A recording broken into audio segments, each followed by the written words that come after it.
MS word magic পর্বের আজকের ভিডিওতে সকলকে স্বাগত জানাচ্ছি। আমাদের বিভিন্ন ধরনের কাজ করার সময় ফোন নম্বরের যে সিম্বল বা আইকনটি রয়েছে এবং জিমেইলের যে আইকনটি রয়েছে সেটি ইনসার্ট করতে হয়। যখন ইমেজ বা পিকচারের মাধ্যমে এই আইকনগুলো ইনসার্ট করা হয় তখন সেটি অনেকটা ঝামেলার বিষয় হয়ে যায়। এক্ষেত্রে আমরা খুব সহজেই দেখে নিব কিভাবে টাইপিং এর মাধ্যমে এমএস ওয়ার্ডে ফোন নম্বরের আইকন এবং জিমেইলের আইকন ইনসার্ট করা যায়। এক্ষেত্রে কোনো ধরনের ছবি ব্যবহার করতে হবে না, শুধুমাত্র কিবোর্ড থেকে টাইপ করলে হয়ে যাবে। আমরা প্রথমে দেখে নিব কিভাবে ফোন নম্বরের আইকনটি ইনসার্ট করা হবে। ফোন নম্বরের আইকনটি ইনসার্ট করার জন্য কিবোর্ড থেকে টাইপ করব 2706।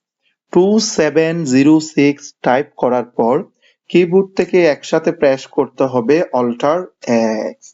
তাহলে 2706 টাইপ করার পর অল্টার এক্স প্রেস করলে সাথে সাথে এই সংখ্যাটি ফোন নাম্বারের আইকনে পরিবর্তিত হয়ে যাবে।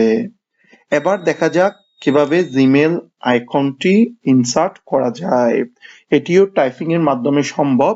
তার জন্য টাইপ করতে হবে 2709।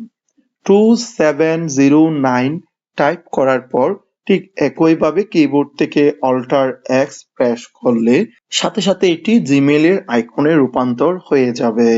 তাহলে খুব সহজে দেখা গেল কোনো ধরনের ইমেজ বা ছবি ব্যবহার না করে শুধুমাত্র কিবোর্ডের মাধ্যমে টাইপ করে খুব সহজে ফোন নম্বর এবং জিমেইলের আইকন ইনসার্ট করা যায়। আমাদের ভিডিওটি দেখার জন্য সকলকে অসংখ্য ধন্যবাদ। আমাদের চ্যানেলে এমএস ওয়ার্ডের এরকম অনেক শর্টকাট ট্রিক্স ভিডিও দেওয়া রয়েছে।